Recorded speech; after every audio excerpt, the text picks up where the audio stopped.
I am in the midst of the biggest transformation of my life. I avoided getting married until I had established myself and my career. Lilith, my first and only wife, was born a month after me. Earlier this year, we both celebrated our 50th anniversary.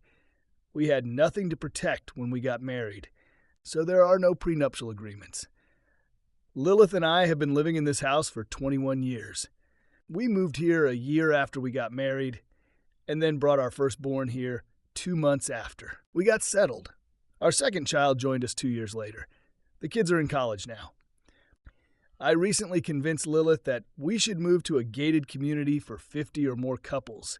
As soon as we had firm commitments regarding the sale of our house, we signed a contract and allocated several thousand serious money for the maintenance of a new house. Now you understand why most of our things are packed in boxes. However, I'm not going to move into a new house. In fact, none of us will move. I just got off the phone with the realtor who withdrew our offer. The loss of a couple thousand was a small price to pay. However, our time in the old house is over. We really need to move, as we attended the closing of the contract 3 days ago on Monday. We have a week until tomorrow to hand over the keys. Lilith thinks I went on a business trip yesterday morning. I haven't worked since I quit a week ago. I bought a one-way ticket to Atlanta. I have a car from Atlanta and I'm going to the Bay, and then I'm going to board a ship. I have to be at my secluded place on the island in a couple of days. I have no plans to divorce. Lilith, I really plan to take all the proceeds from the sale of our house, my $401,000 payout, and most of our savings. With a newly acquired personality, I hope to live my life sailing the Caribbean. Opening offshore accounts has cost more than I would like to admit. Thanks to electronic banking and the corresponding amount of money laundering, all this money is now in the cryptocurrency accounts of my new identity. Since there are more than 10,000 cryptocurrencies, I damn hope that the one I chose will survive. I plan to convert this imaginary money back into something more stable as soon as possible. Imaginary things can disappear at the most inopportune moments. Something like Lilith's wedding vows. Around 3 p.m., I called Lilith. She answered on the 4th ring, and there was indignation in her voice. "Hi, baby, how was your trip?" "Okay, everything is the same, but in another city." "What are you doing?" "I'm just packing some more stuff." "Okay." Line number 1. She's 30 miles away at Arnold Pernis's house. He is Lilith's current lover. I really don't know if he is her first lover. The thing is, I don't care. One is too many. As much as I'd like to put a bullet in their heads, my revenge is just to leave Lilith alone. Arnold's wife will most likely clean his watch. "Do you mark the boxes where your things are?" "Yes, dear. Lilith is clearly marked on mine. Yours are marked as Howard. It will be very easy to put your things in your closet and mine in mine. Please look for my diary and my desk. It should be in the top right drawer. In a minute, I don't see it." "Are you sure about where he is?" Line number 2. She would have to be in my house where my brother is now to at least check. All I really cared about was that my brother would have enough time to vacate the house I sold. Since it doesn't seem like she's going to be coming back anytime soon, I'm sure my plans shouldn't change. "No problem. You said you were having lunch with friends today." "Where did you go? Do I know any of them?" "We went to the diner next to my office. Just some of the ladies I work with." "What are you going to do for dinner?"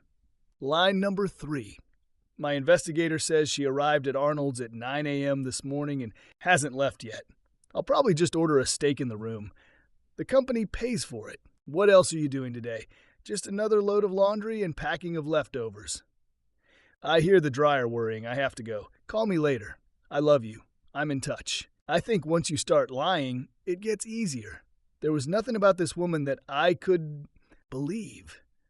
There were 2 rented trucks parked outside my old house, and 4 guys were loading things as fast as they could. The truck with my stuff was heading to the warehouse that my brother rented this morning. Another truck was making its 4th trip to the consignment store. Both trucks were supposed to return to the rental point by 5 p.m. By the time I hung up with Lilith, my old house was probably empty. I was waiting for confirmation from my brother. He definitely earned the $5,000 I paid him. The overnight package addressed to my lawyer was ready to be shipped. I signed all the legal documents and sent them the house keys and the garage door opener. Lilith will also have to hand over her keys and bottle opener. My lawyer will contact her soon. I didn't call Lilith again. When I tried to talk to Arnold's wife and tell her about the investigator's report, she hung up. That's life. She will receive the report along with photos and videos as it will be delivered by courier today. Then there were 16 packages that I mailed. Lilith's parents, her friends, her employer, her siblings, and damn it, our kids got the same package.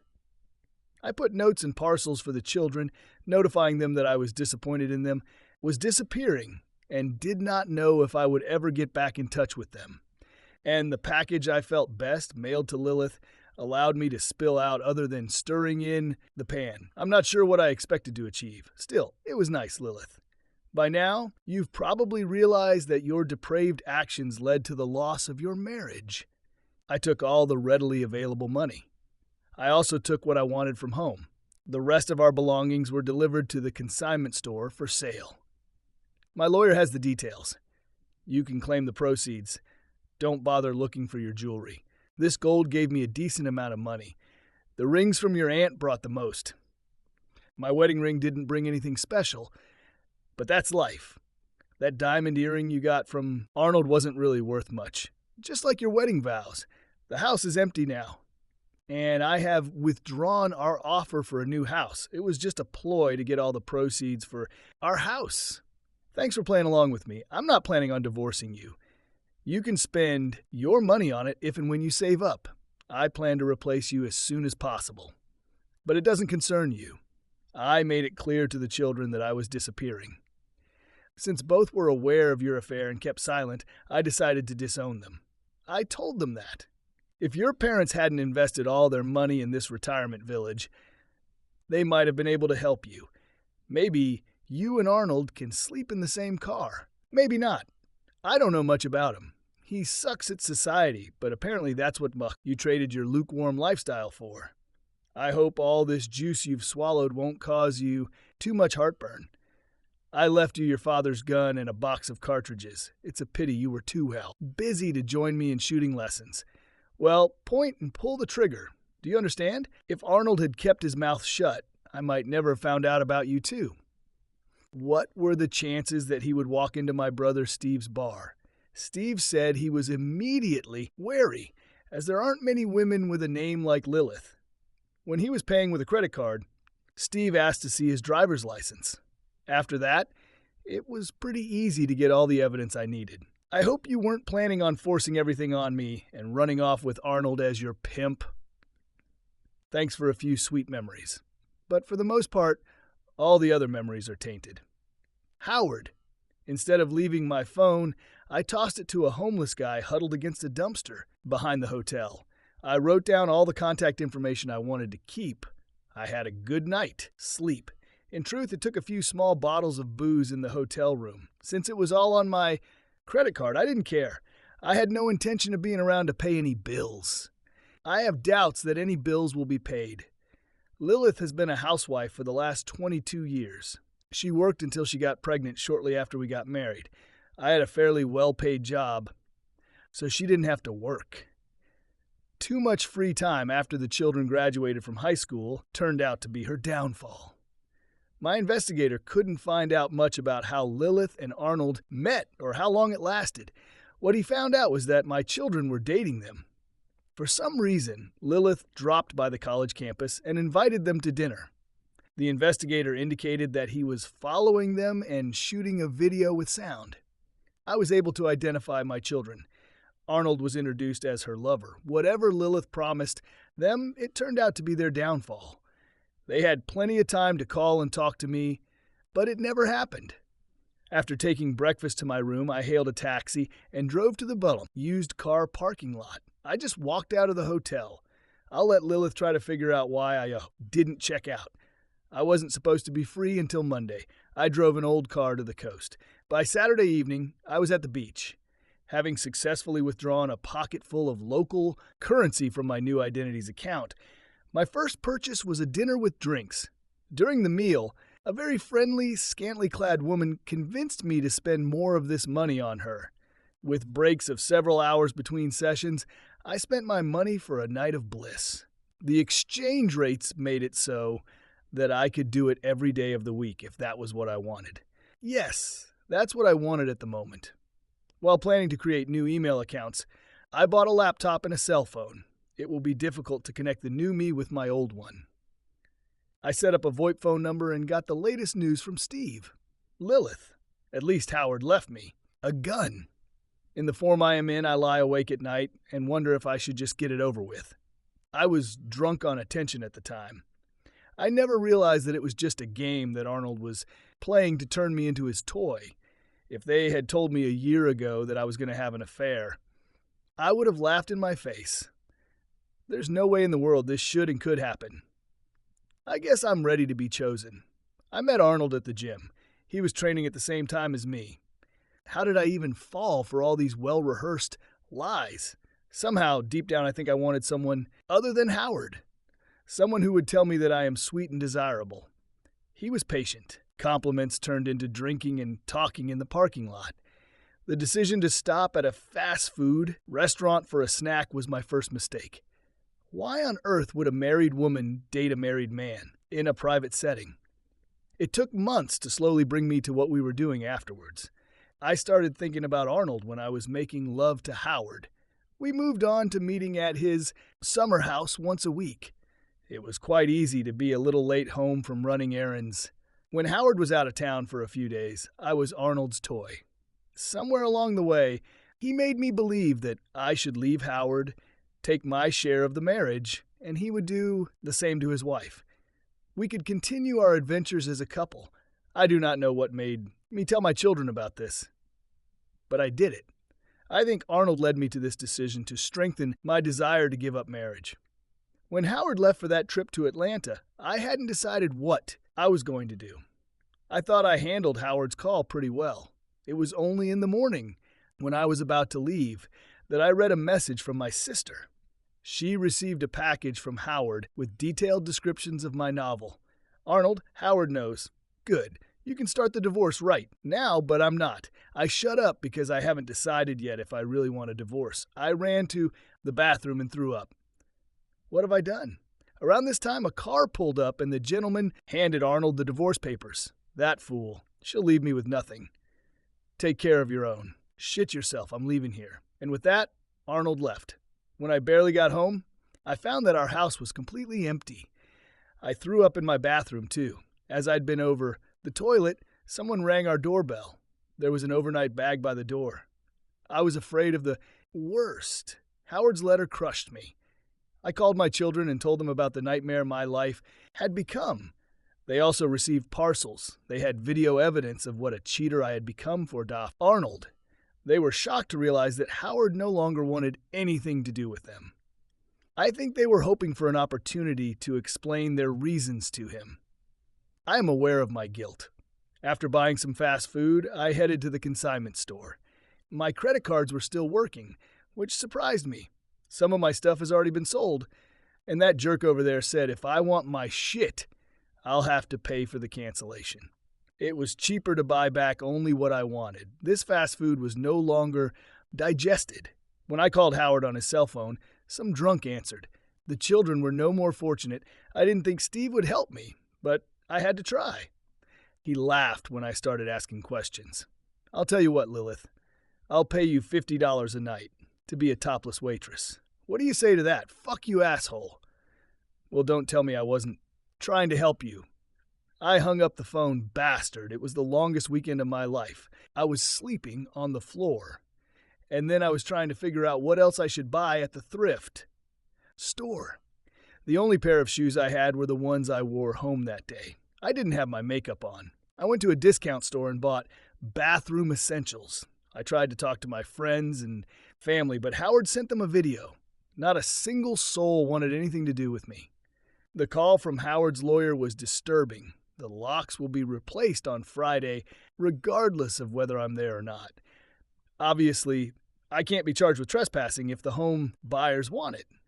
On Thursday evening, I loaded my worldly belongings into the car and spent the night in a cheap motel. The snotty kid was acting like I was a cheating trick taker. I became homeless. I knew we had bank and brokerage accounts, but after reading Howard's note, I didn't expect to find any money. It took a long time for each institution to convince them that I had the right to have access to the accounts. I couldn't rent a cheap apartment with what Howard left me. Fortunately, he didn't cancel our credit cards. If I keep track of my expenses, I will be able to live on these credit cards for a year or until they are revoked. My calls trying to find a divorce lawyer only increased my pain. I didn't have enough money to hire a lawyer.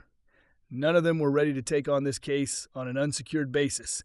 When Arnold called and told me he had nowhere to stay, I laughed at him. He suggested that we get together to make love a little bit. I told him where I was staying, leaving the door ajar. I sat down and waited in my car.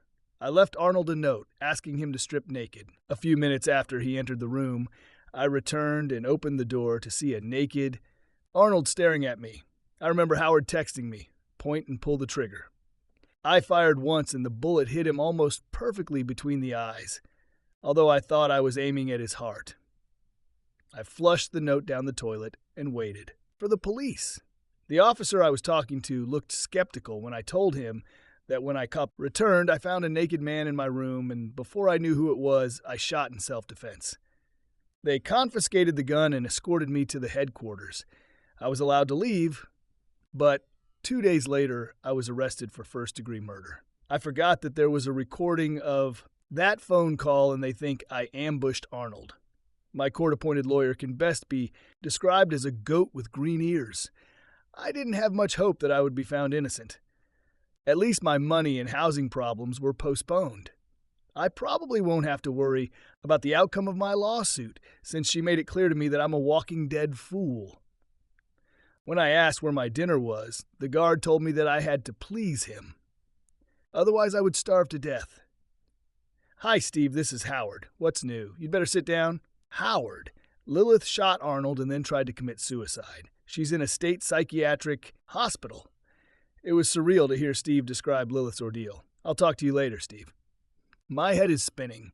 My lawyer said he would investigate, and I should wait for his analysis. Would I have to be afraid of anything if I returned home? How do I get my money back to the country?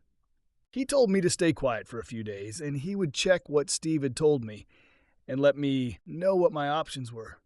The next day, having failed to find yesterday's one, I found another, willing woman. I once read that money can't buy happiness. You can buy ice cream with money. Ice cream makes me happy. There seems to be some kind of gap here. It was nice to have a loving wife until she stopped being one. Helping these single working mothers seems like a humane thing to do.